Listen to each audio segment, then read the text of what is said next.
Here we go. Today we're going to do something different. This is the first video of this kind. We will call it a pilot because it's something I've been wanting to try. And if it works out, I'll do more of it. Um, thus far, this channel has been very educational or informative content driven to those in the industry, especially to this date, mostly DJs and producers, to maybe help them get a little bit more success, hopefully. This is going to be a bit more, I guess, news or culture driven episode. I've been sending myself things that I see on Instagram or articles that I think the title is very interesting and intriguing. And I haven't read any of this stuff yet to myself. I just kind of snagged the link, sent it to myself, and I wanted to read it and digest it together on this video so I can get the most natural reaction to it possible versus kind of preparing a bunch of notes on my thoughts ahead of time and it being a bit more curated and less, I guess, I would say a little less honest probably because I would alter my answers over time. So today we're going to start with the first one, which is from the Resident Advisor Pro newsletter. For those of you, if you're not familiar with Resident Advisor, that's wild. You should get familiar with it. It's ra.co. It's probably been the leading media outlet that is more focused on the underground or sophisticated side of electronic music and club culture, like related to those types of genres. It's the opposite of mainstream in every way, even though it's become very big itself. They've more or less stayed pretty true to that ethos. If you go to pro.ra.co, they have a pro dashboard for promoters and artists to kind of set themselves up to be able to market themselves on a platform. But they also have a newsletter. Highly recommend subscribing to it. It's not an abusive newsletter. I want to say maybe comes out once every other month, maybe sometimes once a month. But I mean, this is the 47th one that I'm going to talk about today. And this thing's definitely more than a few years old. So if the math adds up, that's definitely probably more than 2 years or more than once a month or less than once a month. Sorry. This first one really caught my eyes. I think I know what the article is going to be about, but haven't read it yet. It's titled Club Culture Without Clubs. I'm gonna read it and then I'll tell you if it kind of lined up to what I thought it was about or not, and I'll give you my my 2 cents. It's pretty short. Electronic music is rooted in DIY spirit. Parties in remote fields, factories, residential units, and unconventional locations are a historically critical component to underground nightlife embraced by promoters who proudly represent the guerrilla ethos of rave subculture. But when organizers feel forced to go down this route, it raises a few questions. Contending with scarcity of formal nightlife spaces, several dance music scenes resort to DIY practices to keep parties alive. From San Francisco to Dubai, organizers struggle to find bars, restaurants, and clubs that are open to left field programming. As a result, they are left with a little choice to seek out alternative venues that lack the required permits for alcohol, live music, and dancing. The approach offers a lot of benefits. Promoters can fully exercise creative control on music, sound, and design without compromising their values. It is easier to get friends and regular attendees involved in a setup and programming, amplifying the importance of community. But lack of traditional nightlife spaces also brings significant downsides. From managing in-house production to marketing campaigns, the to-do lists for putting together a night can be financially overwhelming and labor-intensive, and without support of a legal venue, there is also a high amount of risk involved. For one, industrial businesses, a popular option for raves, don't always meet the safety standards. During a 2016 show at Ghost Ship Warehouse in Oakland, California, a fire tragically killed 36 people in the building. Was long known to local firefighters as a safety hazard. The incident sparked a nationwide crackdown on DIY spaces. Across the globe, government authorities increasingly look to eradicate what they consider illegal nightlife. Ontario, Canada, recently passed a new bill that holds landlords criminally liable for illicit drug activity on their properties. that jeopardizes DIY properties, as many owners may now be reluctant to host events. In several countries, it is also common for promoters to face arrest for throwing parties at places without a proper license. From a business perspective, a shortage of legal venues also stifles the growth of promoters. Without a regular home for nights, programmers invest a lot of energy in a single party as opposed to the entire season of events, which hinders long-term operations. A robust nightlife ultimately thrives on diverse options, DIY parties, essential to the scene's overall health, but they shouldn't be on the only path available. Several promoters in Los Angeles told Resident Advisor just how badly the city needs independent run venues that are quick for late nights. LA traditionally LA has traditional venues, but they are kind of the same venues that are open to exploration experimentation. Like these exist in New York or certain places, says Kumi James, aka Bebe, the founder of Hood Rave. LA nightlife is more capitalistic, and there are wealthy people here who have monopolies over venues that exist. It is incredibly challenging as an independent series and a creative studio to find venues in the post pandemic era, echoed the team behind Into the Woods LA. Inflation, the influence of corporate entities over venues and artists, and the demand for industrial properties by manufacturers sectors in California are all the factors we contend with. Moreover, the increasing commodification of underground culture by corporations, they added. Both emphasis on a more formal venue that can help the community building.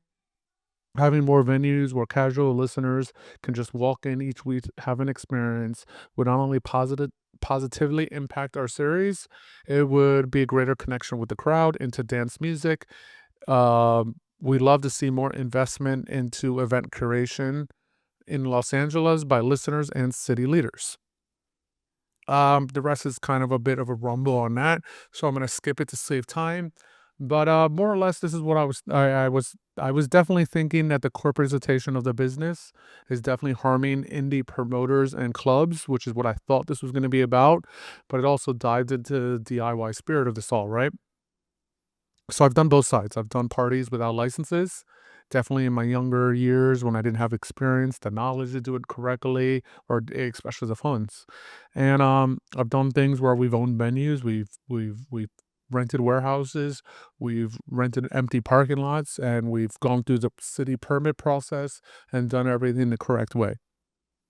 I'm going to speak on Miami because it's where I live, it's where I work, and it's where I have the most experience in. But I think it applies to everything else. Now, I could tell you from an illegal event pop up perspective to do something to rent a warehouse or a empty lot or a park or any space that doesn't have a liquor license or a sound system or sage, and to essentially bring in a one of a kind unique experience, the costs are through the roof. And honestly, the city process isn't that bad. I mean, to pull the permit here, it's been a few years since I've done it, but I want to say it's not that much. It's a few $100s. But what comes with that is you have to get insurance. Insurance on a big event in Miami for maybe under 2,000 people isn't that bad. It's gonna probably cost like $500-600.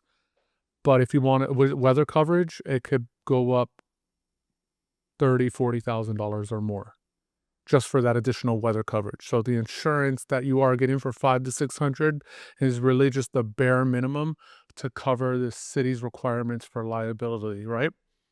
And then on top of that, whatever the venue is gonna cost you, you're gonna have to work out something with the landlord.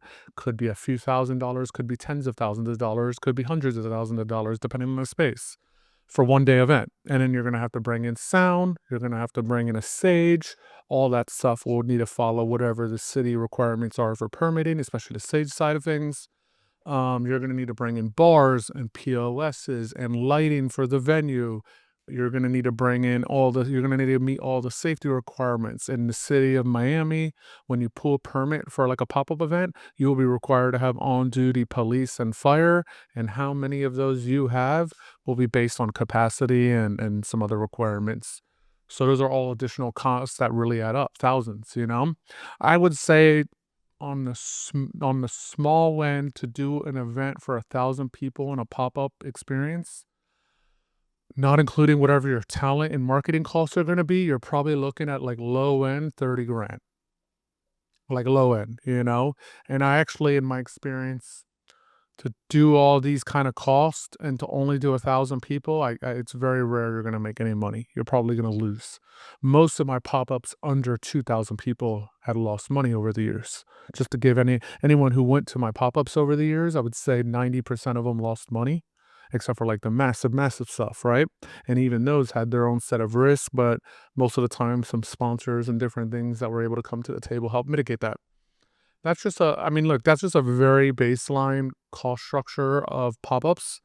There's a million different variables, city regulations change from city to city. Each venue might require some different things. If you're outdoors, you don't need as much lighting except for the night part. But if you're in a warehouse, you need to think about not just the lighting on the stage, but the lighting throughout the venue. The bars will need lights. Wherever you need to rent bathrooms most of the time for these events. There's just so many layers. Maybe one day I'll make a video where I go through an old budget and projection from one of my pop-ups so I can kind of go through the layers of what that entails, but I'll save that for future. That's like on so that's like kind of how this problem exists on like a very DIY spirit if you want to follow the legal side of things. If you want to do the illegal side of things, then you just have tons of other risks. Like the cost will drop dramatically, but if one thing goes wrong, I mean, there could be serious harm to people, death, lawsuits, like you name it. It could really ruin your life.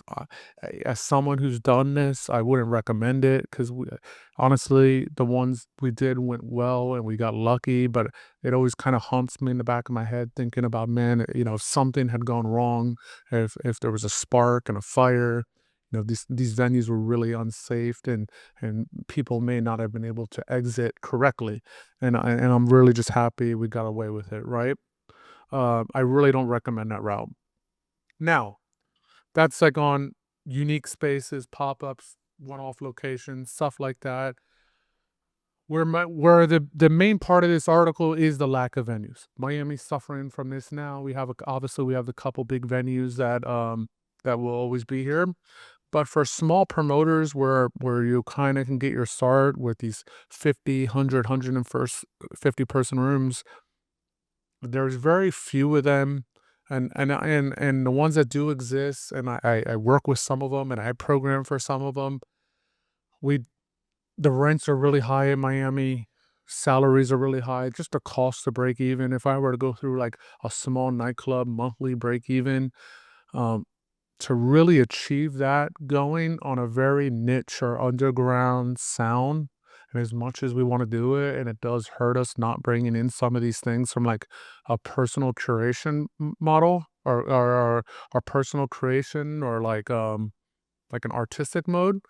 um, Really, we have to go and lean into the most popular sounds because it's the only way you have a chance at maybe breaking even and hopefully at some point achieving profits.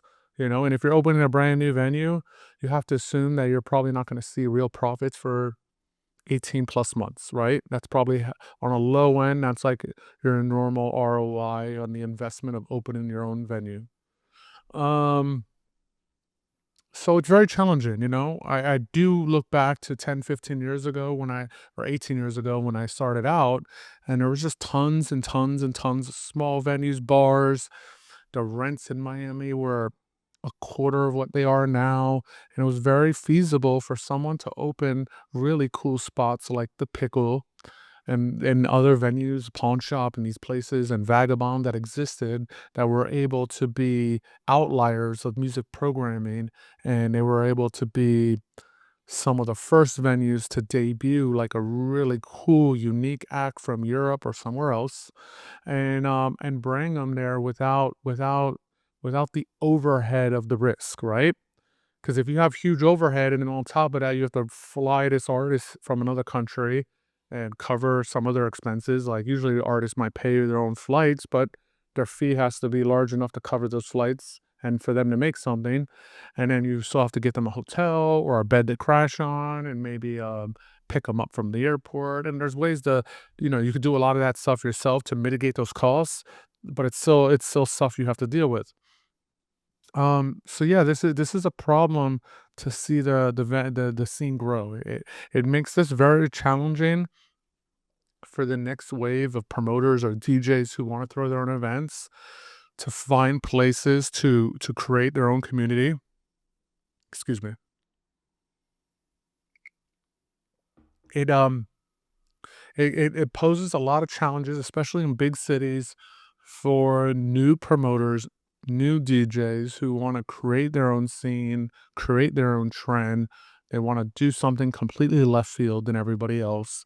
And it makes it very hard, because if you can't maintain, especially in big cities like Miami, New York, California cities, wherever. I'm not sure on the cost in Europe, but I am reading loads of articles about London and Amsterdam and other places where venues are closing left and right because the customers aren't spending enough to justify the cost of the venue and the cost of talent. And some places can't pull off the lower cost local lineups. Like you need maybe sometimes a headliner to gain a little bit of market share. It's very challenging. I think it will be an interesting future for those future promoters and talented and DJ promoters that want to who think of a new angle to make all this work.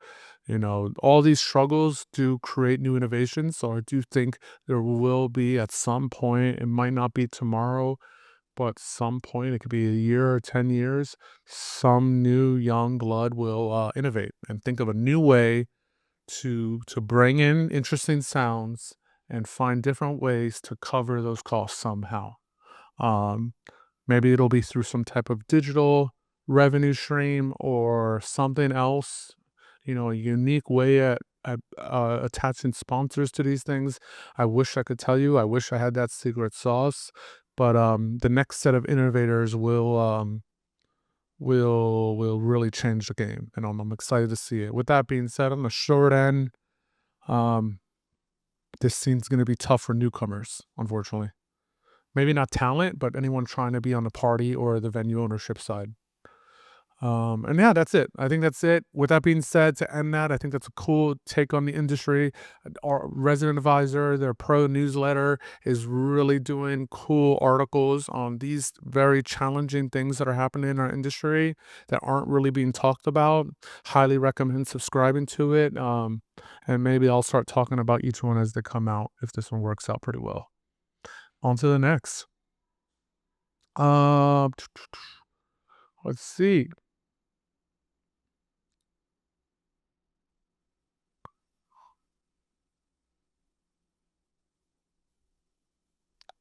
Sorry for the pause.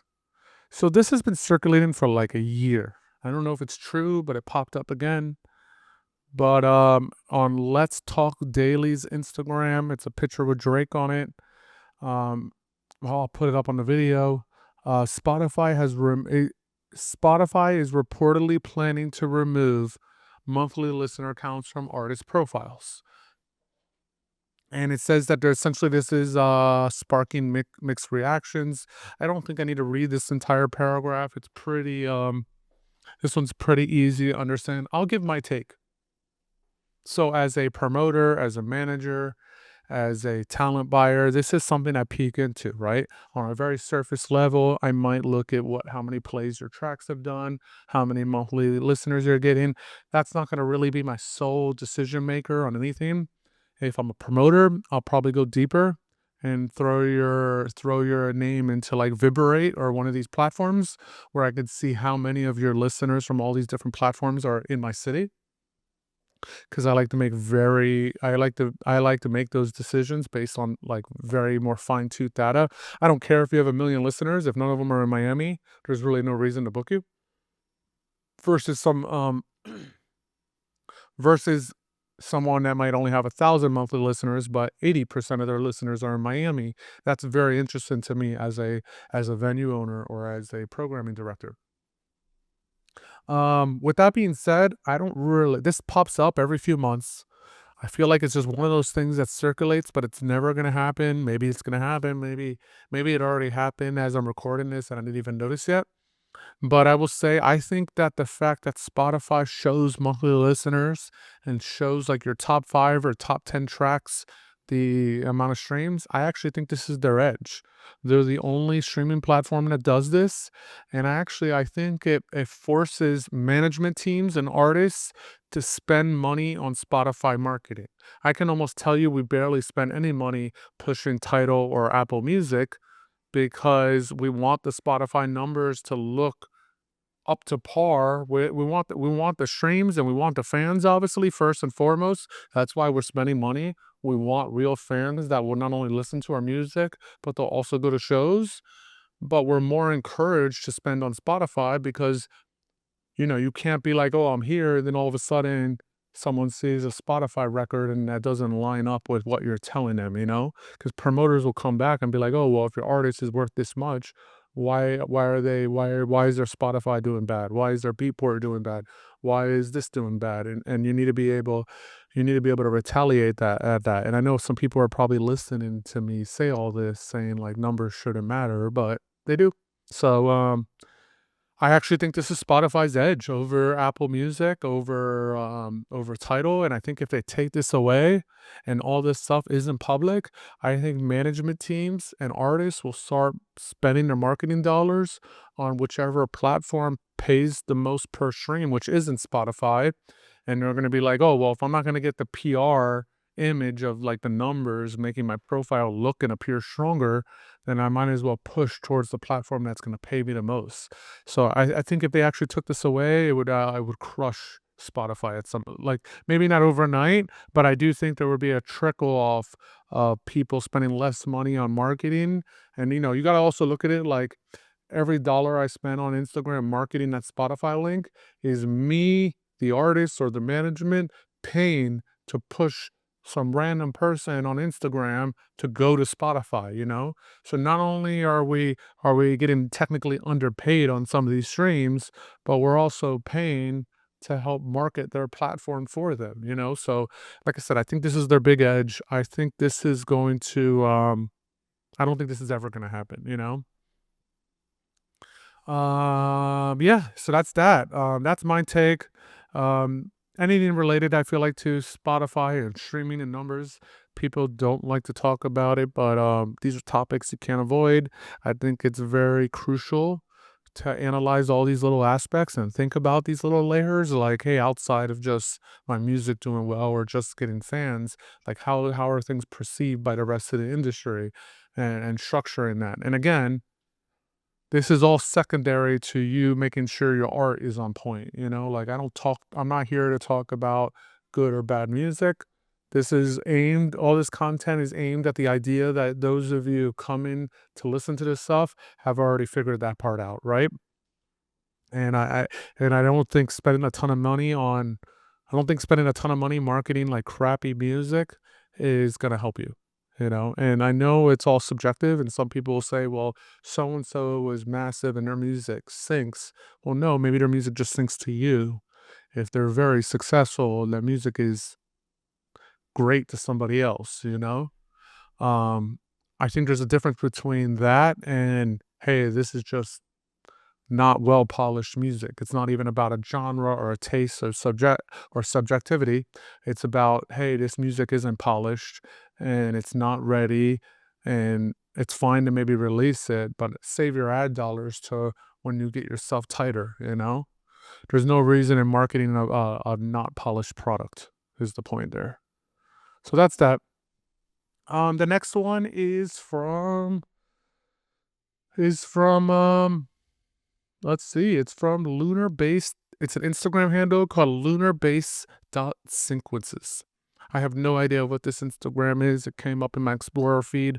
The graphic got me, the front graphic, it's a slider post, got me a little interested in it, right?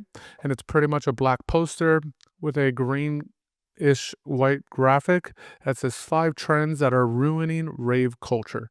So I thought this would be cool because I figured there'd be some trends that I agree are ruining and some that don't, and I would give you my take.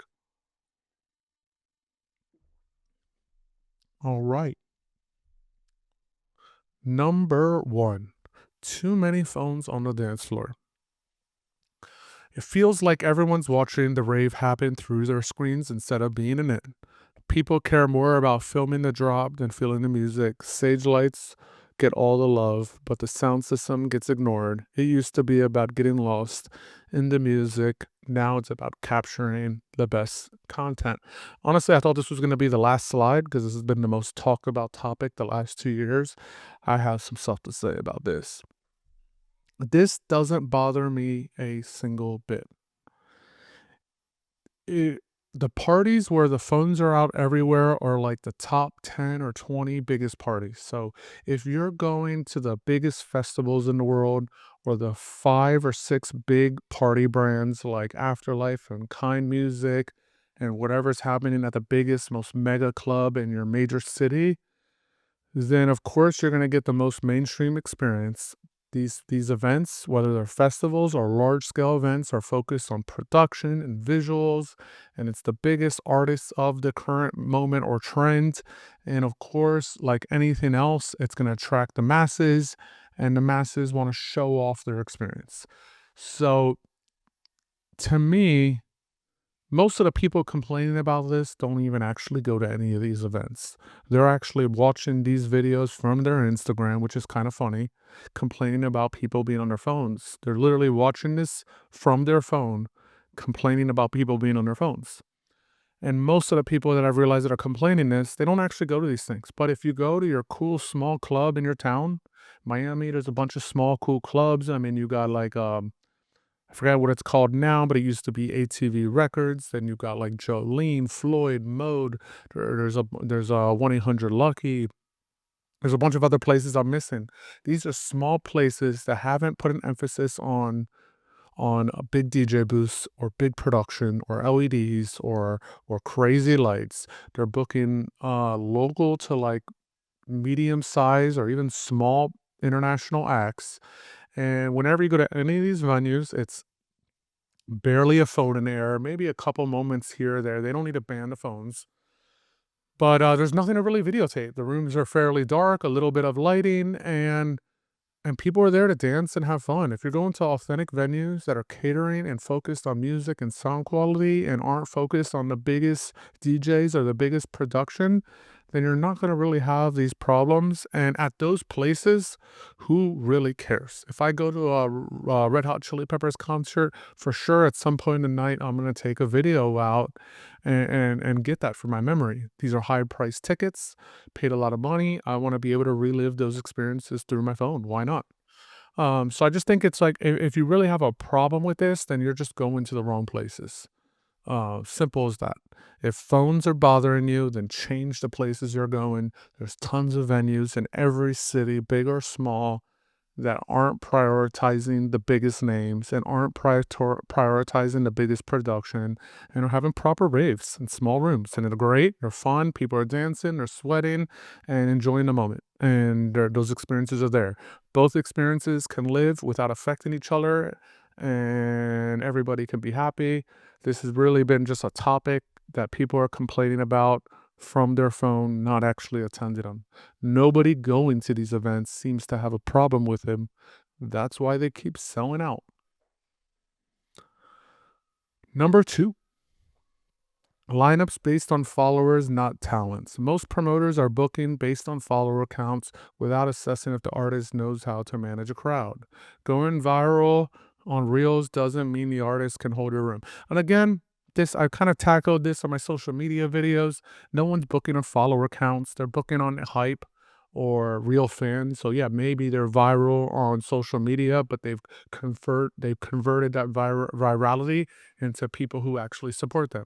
So again, the people complaining about this aren't going to those shows. If you're not, there's no reason to go to a festival or a club if they're booking stuff you don't like in the first place. So this shouldn't bother you because there's plenty of venues not booking that stuff.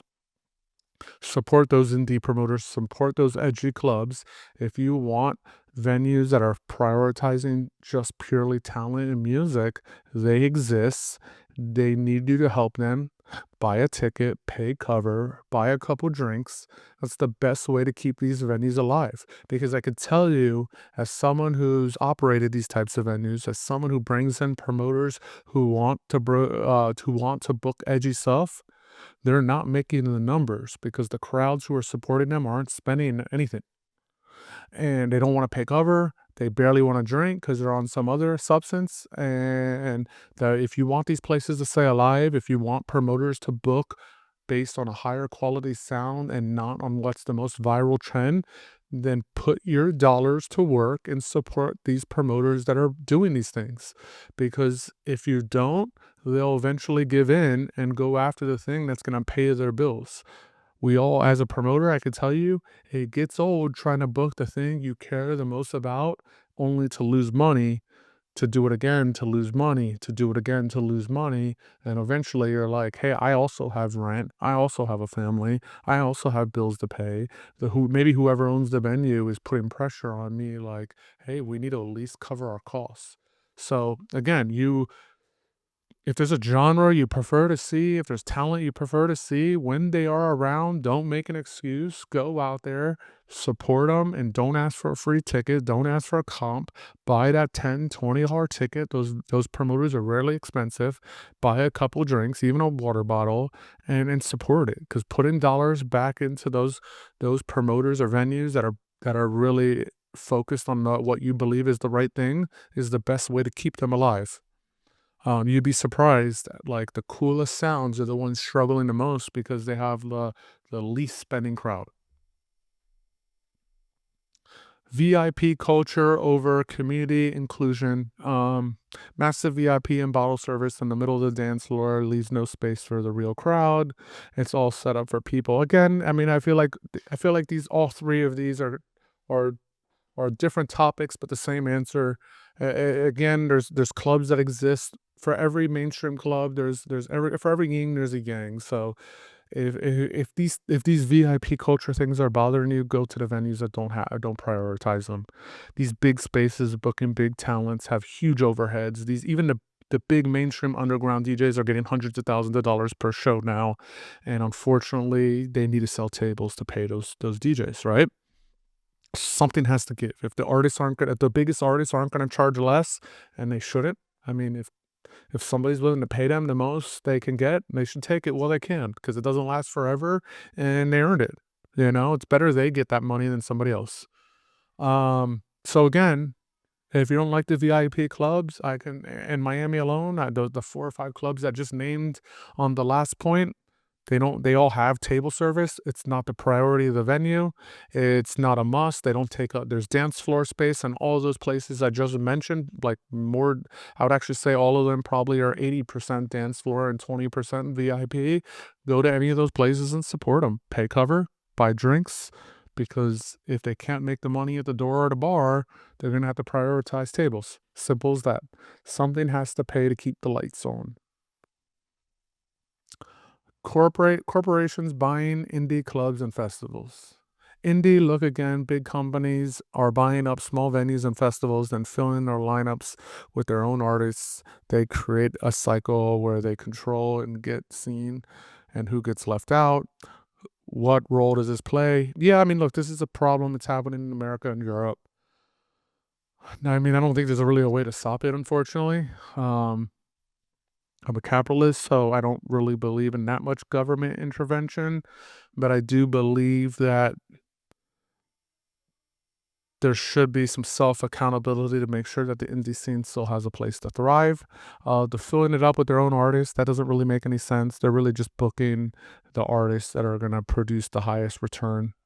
I mean, at the end of the day, yeah, they're the corporate companies with shareholders. That's who they're trying to appease. And again, if you don't want the indies place, if you want the indie play, the indie clubs and promoters can survive in all these cities.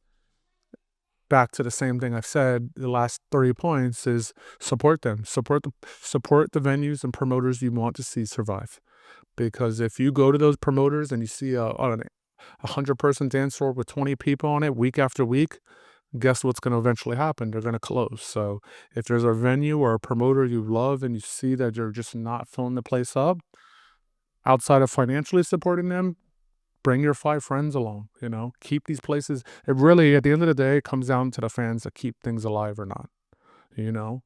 Um, you're not gonna change club owners' minds or promoters' minds. They're gonna do the best they can for their business, but it's really the fans who dictate what's cool, what's not, what succeeds, what not, what doesn't. And so the more of you fans that maybe have issues with all these things that support it, the best way it thrives. So I'll keep saying that over and over. Formula is known to work over innovation. Yeah, I mean, I'm guilty of this. Again, got bills to pay. On a person outside of the venues bills. I mean, we all have our personal families to support, rents to pay, kids to put in school, mouths to feed, like all that stuff. But I also want to mention something else. As a promoter or a venue owner, when I make a bad decision and the venue is slow, bartenders and waitresses and busboys, they don't make their tips. And they're on their low hourly rate that they can't survive on. And if week after week it's slow, all the salaried positions, the security guards, the sweepers, the cleaners, the bathroom attendants, if maybe my venue had 5 security guards, if 3-4 weeks in a row, only 30% full, the owner of that venue or the manager is gonna go, oh well, we're seeing a trend of every week only being 30% full, so let's cut half the security guards to lower our break even. That's what will happen. So when you make bad decisions, when venues don't stick to some type of formula, or find some type of success, it's employees that really get hurt. They lose jobs, they get fired, they get their shifts cut, or they don't make their tips. So this is a tough one, right? We're always trying to juggle a bit of the art in the business and trying to find a happy medium of, like, from my perspective, I'll say I have formulas that work, but I still stick within genres that I'm willing to go out myself. Like I try not to book anything that I wouldn't go and listen to on my own time. You know? I have worked for major venues where I had to break that rule and book things that I would never see, but I understood it was a 2,000 person venue and the cool stuff that I like isn't going to fill that up. And that's it. It's a cool post. Love it. I think all these topics should always be pushed and talked about, but I do think there's a yin to every yang, and I think I would say the fifth one is kind of, even the underground people have their own version of a formula, but I would say the first 4 slides and points, there's really, if you don't I don't really think most of the people complaining about any of these are actually going to those events. I think they're backseat complaining about them from a point of view of watching something on social media and not liking it. So I don't really think it's affecting the people that are most angry about it. And if it is, just go somewhere else. There's really, at least in the major cities, I mean, small towns, I think things get more complex. But if you're in like a major market, Miami and New York, LA, San Francisco, Ibiza, Berlin, London, like any of these places, I mean, there's literally a lot of options to avoid any of these types of issues. So, yeah, I'm going to end that one with this. I think that was a pretty long and thorough piece. Um, let's see. We could skip this one. It was kind of talked about in another video. This is another thing about Spotify and Netflix, this one. Apparently, they're in talks with some music event partnerships. Let's see. This was posted 6 days ago.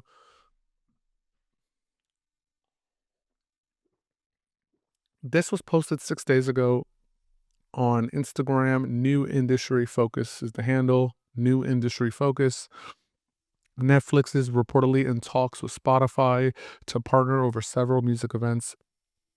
The program could consist of music award shows, live concert series, and documentaries. Look, this goes down more corporate takeover. What this really affects is medium and large style indie promoters, because they will have to compete with whatever exclusivities that these agreements are going to have.